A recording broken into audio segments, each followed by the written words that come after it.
Salut les petits gars, j'espère que vous allez bien. Je me trouve actuellement en France, je suis de retour chez mes parents à la campagne.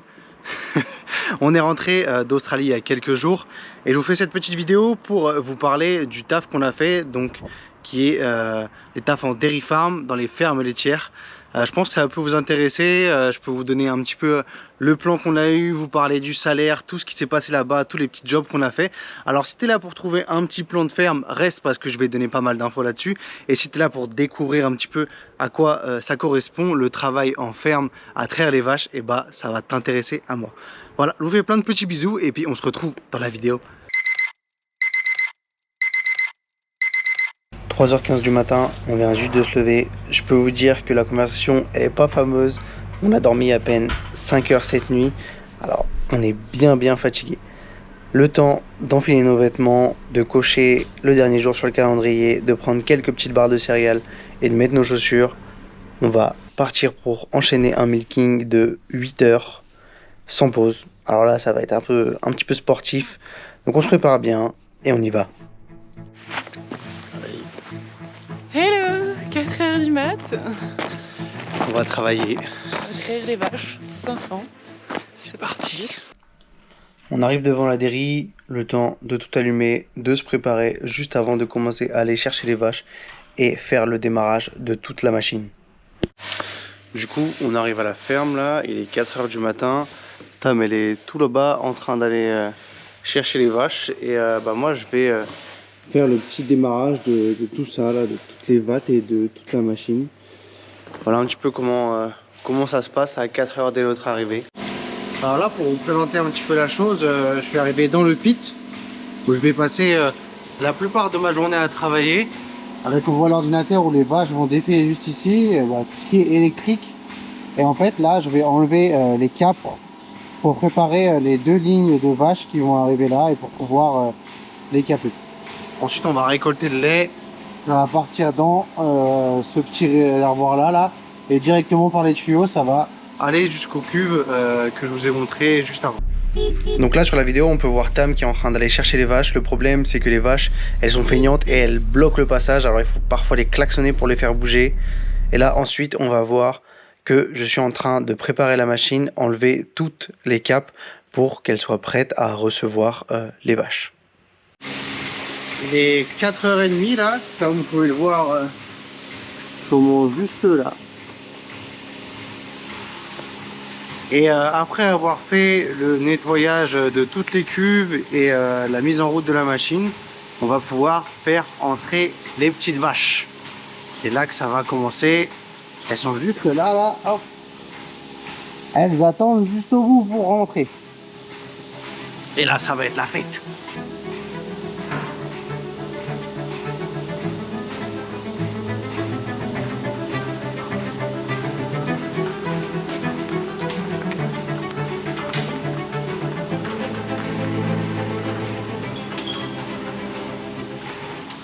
Une fois que les vaches elles rentrent comme ça, elles vont venir s'aligner directement. Hop. Là on voit qu'elles viennent, hop. Elles vont pour manger. Et comme ça leur pie arrive directement devant nous pour les caper.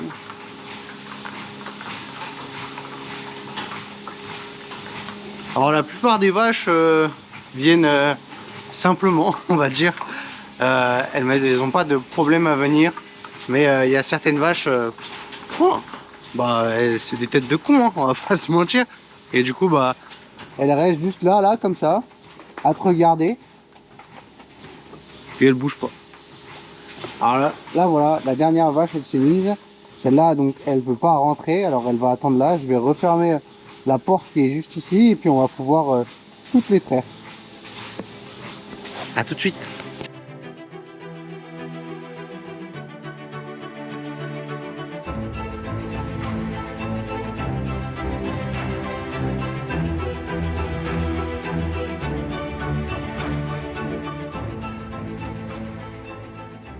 Alors du coup là je viens de mettre en place toutes les vaches. Comme vous pouvez le voir là, les vaches elles sont capées et ensuite du coup le lait il va arriver. On peut voir là, hop, juste là, on voit le lait qui sort. Le lait va remonter jusqu'au calculateur qui est là. Le calculateur en fait ça va servir pour savoir s'il y a encore du lait dans la vache. Tant qu'il voit du lait passer, il va continuer à pomper. Et ensuite quand il voit plus beaucoup de lait, il va arrêter pour que les capes elles retombent. Les capes c'est ça là, pour qu'on les mette bien comme ça juste ici. Et ensuite ça va passer du coup par le tuyau qui est là, le gros tuyau là, aller dans le réservoir tout au fond. Et du coup bah ça ira jusqu'au vat, jusqu'au réservoir pour qu'après le laitier vienne se servir. Alors les gars, petite question là, pourquoi est-ce qu'il y a des vaches en orange comme ça et des vaches en orange toute la nuit? Alors en fait là on voit qu'il y a marqué Bucket Co. C'est parce que la vache quand elle a été testée, en fait on teste les vaches tous les mois pour savoir si leur lait est bon. Du coup quand la vache a été testée, il est ressorti que le lait n'était pas bon. Je vais vous mettre sur le côté là une petite vidéo de comment on teste les vaches avec le prélèvement et tout. Donc les vaches qui sont comme ça avec marqué Bucket Co, ça veut dire que le lait n'est pas bon à la consommation. Et ensuite les vaches comme ça là on voit qu'il y a marqué Fresh Co, ça veut dire qu'en fait la vache vient d'accoucher. Et durant les 7 premiers milking, pas les 7 premiers jours mais les 7 premiers milking, donc 3 jours et demi, c'est une vache qui est en Fresh Co, ça veut dire qu'on va récolter son lait pour le donner au lait du nouveau-né. Parce qu'on prend le nouveau-né pour le mettre dans un paddock spécial qui s'occupera d'eux et qui leur donnera directement à manger.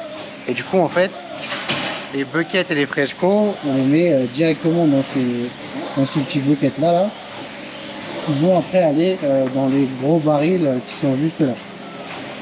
Et ensuite avec ça on pourra les déplacer le lait et ensuite nourrir les veaux et voilà. Une fois qu'on a fini de les traiter, là les vaches elles sont en train de partir et on va devoir prendre ces tuyaux qui sont juste là et nettoyer toute la merde qu'elles ont laissée. Voilà, c'est le taf un peu dégueu. On arrive sur les coups de 6 h du matin là. On est en train de finir, vous voyez là, c'est le dernier rang des vaches, donc du premier troupeau. Ensuite, quelqu'un va nous chercher le deuxième troupeau là, et puis comme vous voyez, le soleil commence à se lever. C'est maintenant qu'on se réveille. Ça fait déjà 3 heures qu'on est levé. Mais là, on va commencer à charbonner fort. Explique-moi ce que tu es en train de faire. Là, je suis en train de mettre du spray pour la vache parce que c'est important pour éviter qu'elle ait des bactéries dans les pies et sinon elle meurt. Du coup, là, on remet vers les capes. Ensuite, on vérifie que la vache elle a bien fini de faire. Donc là, on voit les plis sont toutes plates. On met un peu de spray pour éviter les infections. Et voilà, après on a une vache.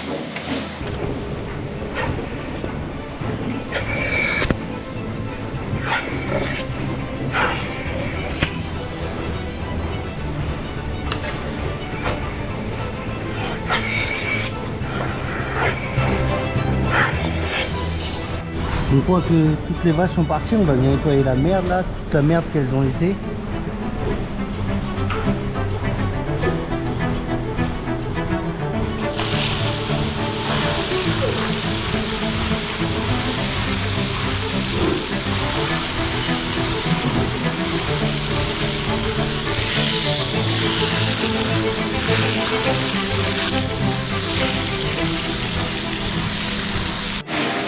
Petite particularité, les dernières vaches, donc celle-là, là, c'est comme les élèves au fond de la classe. Ça veut pas être là et ça veut pas se faire milquer. Du coup, on doit aller vraiment dans le troupeau, hop, comme ça, pour les pousser, pour qu'après elles rentrent.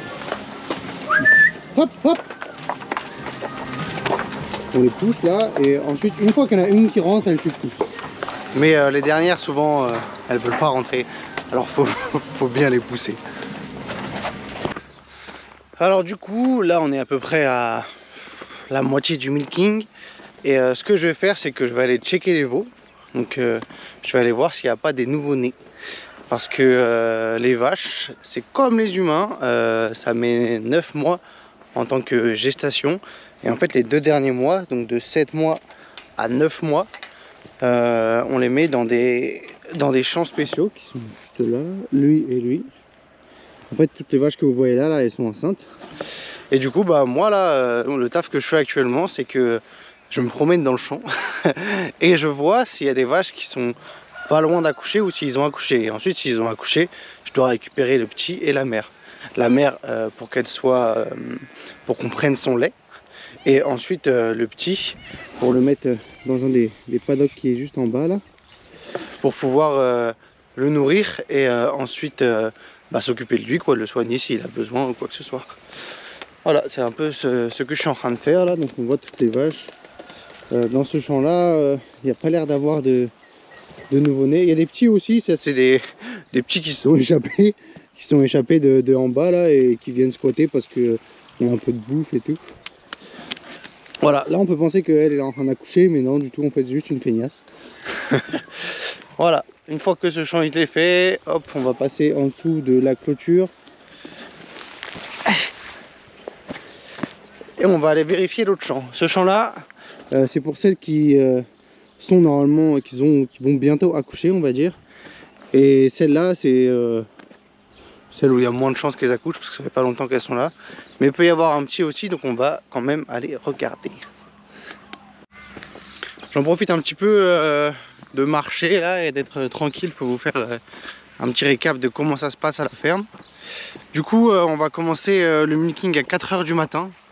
C'est un peu tôt, donc on se lève vers 3h15 ou 3h20, 3h30 pour ceux qui veulent vraiment dormir. Sinon moi je me lève à 3h15, à 4h on commence le milking. On va chercher du coup toutes les vaches, on milk. Et le milking va durer jusqu'à entre 11h et midi. Donc entre 7 et 8h. Ça c'est une des grosses, une grosse partie du milking.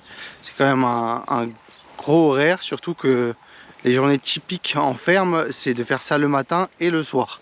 Ça veut dire qu'on finit vers midi et ensuite on reprend à 15 h jusqu'à 21h, 21h30. C'est un peu l'amplitude horaire qui est hard. Voilà un petit peu comment ça se passe. Après on fait pas ça tout le temps, hein, tous les jours. Le gros du milking c'est pas tous les jours. On fait ça une fois ou deux fois par semaine. On est quand même une équipe qui fait des roulements. Sinon en fait c'est juste le matin ou juste l'après-midi. Et si par exemple on travaille que le matin et qu'on a envie de faire un petit peu plus d'heures, on peut faire du farm job, c'est-à-dire nettoyer les mangeoires ou nettoyer l'eau directement. On peut faire tout ça. On est à peu près à 50 heures par semaine. Donc on est payé toutes les 2 semaines. On part sur du coup à peu près 100 heures toutes les 2 semaines. Et pour ça on est payé 28,26 $ de l'heure. Ce qui fait que pour après une centaine d'heures en net, on gagne à peu près 2400 $ par 2 semaines. Donc quasiment 5000 $ par mois. Ce qui fait, je dirais, 3200 € à peu près.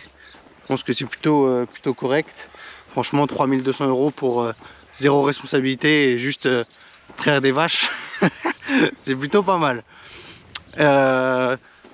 En Australie on fait quand même pas mal de taf. Ce qui est bien ici c'est qu'on peut faire pas mal d'heures même si on est au SMIC, parce que 28,26 c'est le SMIC. C'est le SMIC ici pour les backpackers. Même si on est au SMIC on arrive quand même à mettre pas mal de sous. Et on peut mettre pas mal de sous de côté. Parce qu'évidemment ici on est logé. Et on est logé sur place. Donc on n'a pas à payer le logement. On n'a pas à payer l'essence pour venir au travail vu qu'on est logé sur place, hein.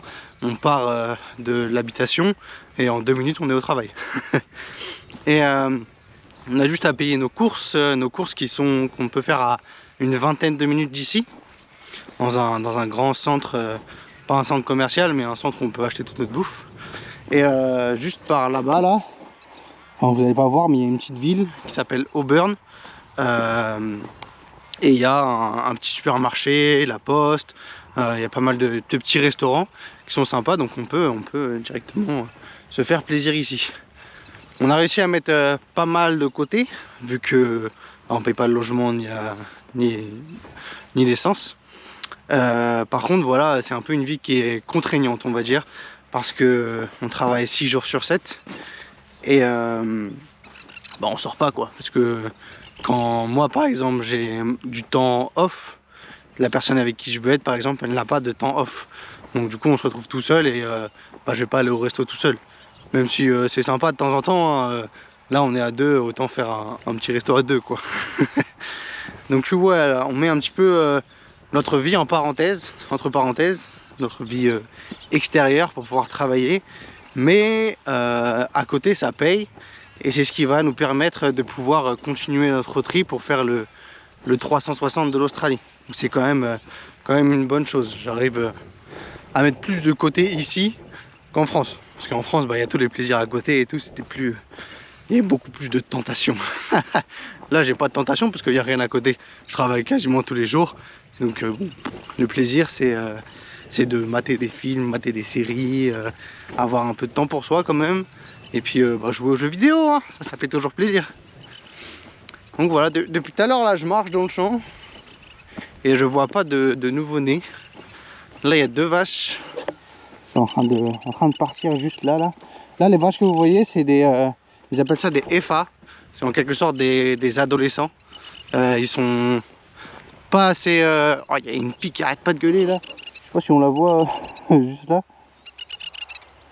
Juste ici là. J'espère qu'on n'entendra pas trop. Mais du coup les EFA c'est tout ce qui est adolescent. Et en fait ils sont trop petits pour être dans les paddocks du bas. Parce que du coup il n'y a pas assez de place. Mais ils sont pas assez grands pour être en vache laitière. Moi je vais couper parce qu'il me saoule. Lui la balle. Je pense que vous l'entendez. Ah voilà, il a décollé. Et du coup ouais, souvent quand on voit des vaches comme ça qui sont toutes seules, c'est parce qu'elles ont un petit. Mais là il n'y a pas de petit aujourd'hui. C'est plutôt bien, plutôt cool. Pas les ramener ni rien, pas les nourrir. Et voilà. Là c'est toutes les vaches qui arrivent du second troupeau. Ensuite ils vont être un peu paquets ici là, jusque devant la dairy. Pour que ensuite nous on puisse les milquer. Et une fois qu'on aura fini ce deuxième troupeau, il faudra nettoyer la machine. Ce qu'on est en train de faire actuellement, c'est de nettoyer ce qui s'appelle les shit guards. Ça sert à ce que les vaches, quand elles font caca, elles ne nous chient pas dessus directement. Alors c'est une corvée un peu relou, mais on est content de les avoir ces shit guards là parce que dans certaines dairy farms il n'y a pas ça, et donc ça veut dire que quand on capte les vaches, elles peuvent très bien nous chier dessus, et là c'est vraiment un truc dégueulasse quoi. Donc on est content d'avoir ça, même si on n'est pas, ça nous fait chier de les nettoyer. Bon voilà les gars, il est midi et on a fini le milking, on a fini de tout nettoyer. Du coup c'est parti, on se tire, hein. On va rentrer tranquillement. J'ai pas beaucoup de trajet à faire parce que voilà, j'habite juste là. Là du coup je vais vous montrer un petit peu le taf que Tam le faisait. Moi je le faisais pas beaucoup, c'est plus les femmes qui ont ce travail là en Australie. C'est tout ce qui va concerner les veaux, donc elle va les nourrir, les soigner et les mettre à la bonne place. On la voit là à l'écran prendre du grain pour pouvoir les nourrir, mais aussi remplir le gros baril d'eau afin qu'elles puissent remplir leur petit baril et qu'ils aient de l'eau toute la journée.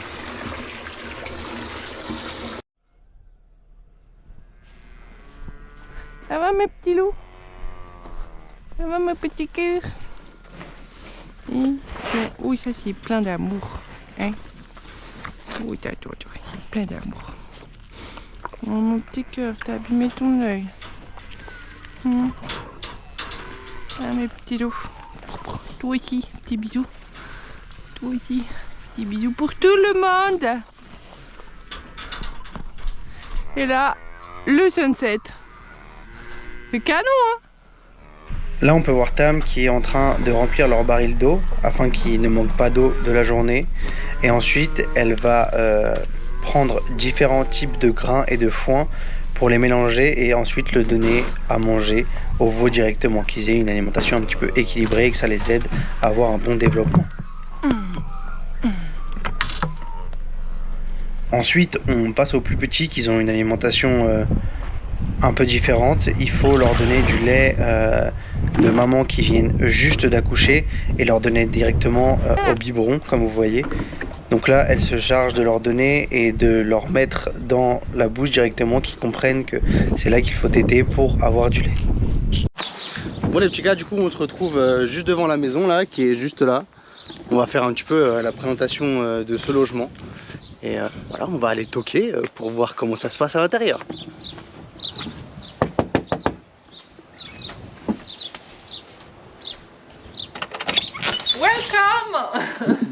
Allez, entre. Bienvenue chez nous. Voilà, tout de suite, salon, cuisine, salle à manger. Hop. Ici, collection Woolworths. Impeccable, on n'a pas pu faire finir la collection. Ici, le planning et le calendrier de l'Avent spécial nous. Ensuite... Je tiens juste à prévenir qu'on a déjà fini le calendrier de l'Avent, alors qu'on n'est que le 28 novembre. Là, le long couloir qui amène à la chambre de Guigui, qui est aussi le coin télé. Toujours impeccable. Avec la Switch hein, pour faire des games endiablés. Là, notre magnifique salle de bain avec double vasque. Voilà. Ensuite, on a des toilettes. Ça, c'est du luxe. Hein. Toilette avec un vasque. Le petit tapis pour être confort. Parce que le matin, il peut faire froid et les petits pieds, c'est mieux au chaud. Petite déco de Noël spéciale Guigui. Et voici notre chambre, dernière chambre. Donc grand lit avec grand dressing sur les côtés. Et le bureau de Geeker. Incroyable, hein. Meilleur Wi-Fi hein, de toute l'Australie. Voilà un petit peu la pièce de vie. Bienvenue chez nous. Juste à préciser qu'on a 2 clims réversibles. Parce que quand il fait chaud, avoir du froid c'est bien. Et quand il fait froid, inversement aussi c'est bien. C'est vraiment un gros confort. La Wi-Fi, comme Tam l'a dit, c'est la meilleure qu'on a eue d'Australie. Vraiment impeccable. Et puis voilà quoi, on passe des bons petits moments. Je rappelle qu'on est logé gratuitement, on paye rien pour ça. Et on a du coup la Wi-Fi, les clims, l'électricité, l'eau, tout ça. Et on ne paye rien. Voilà, c'est un petit peu le bonus.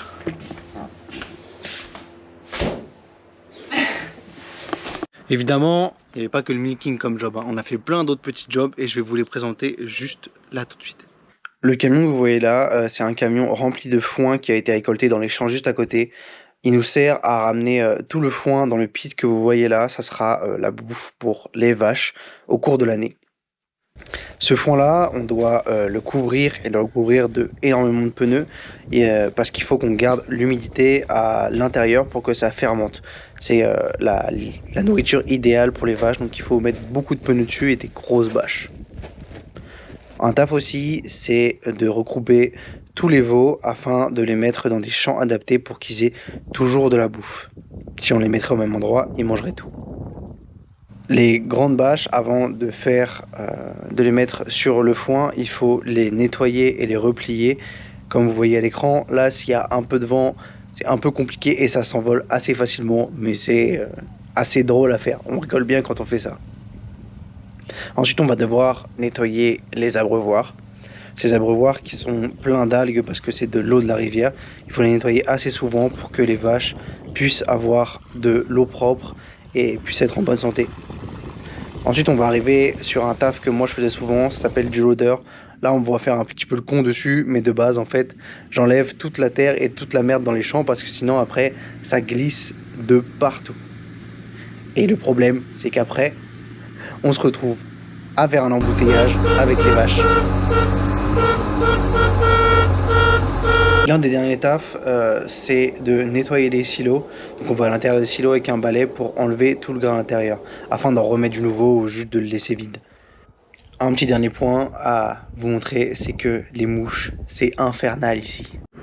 C'est déjà la fin de cette vidéo. Si t'as kiffé, n'hésite pas à mettre un petit pouce bleu ou à t'abonner parce qu'il y aura pas mal d'autres vidéos comme ça, ou alors des vidéos par exemple d'aménagement du 4x4 ou alors d'autres road trips qu'on va faire. Ça va être plutôt sympa sur la chaîne. Allez, je vous laisse avec une petite vidéo de fin avec quelques belles images et des bons moments de la ferme.